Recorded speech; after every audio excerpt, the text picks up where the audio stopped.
Dans cette séquence, nous allons faire un exemple par rapport au théorème d'approximation de la loi binomiale par la loi normale. Donc voici le contexte. Une entreprise fabrique des rondelles d'acier. La probabilité qu'une pièce soit non conforme au cahier des charges est de 0,08. Ces rondelles sont conditionnées en lot de 500.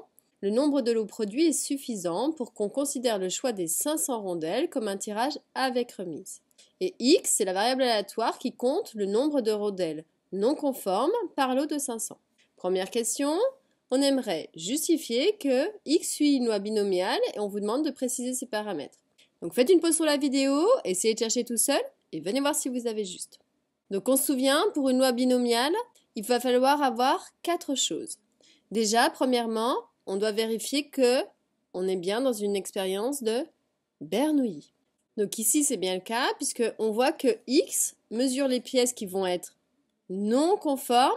Donc forcément une pièce, soit elle va être non conforme, soit elle va être conforme.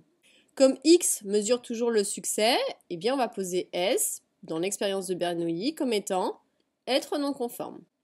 Une fois qu'on a trouvé le succès, on a besoin d'avoir la probabilité du succès.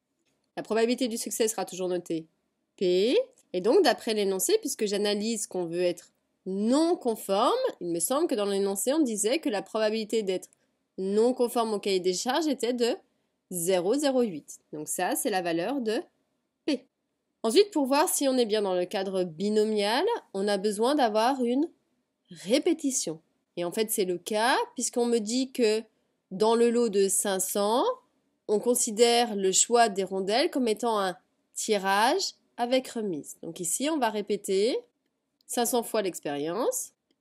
Et en plus, pour être dans le cadre de la loi binomiale, je dois avoir un dernier critère qui est l'indépendance des événements. Donc ici, c'est le cas, puisque je suis avec remise. C'est-à-dire que quand je remets ma pièce, elle ne va pas influencer sur le choix suivant. Donc ici, j'ai bien annoncé mes 4 éléments qui sont le succès, avec la probabilité du succès. On répète une expérience et en plus, j'ai bien indépendance entre les événements. Et bien dans ces cas-là, je suis assurée que x suit bien une loi de binomiale, de paramètres n, mais n, c'est le nombre de répétitions, c'est-à-dire 500. Et ensuite, on annonce la probabilité du succès, c'est-à-dire 0,08. Donc voici comment on a justifié le fait qu'elle était bien binomiale et que l'on a bien précisé ces 2 paramètres qui sont la valeur de n et la valeur de p.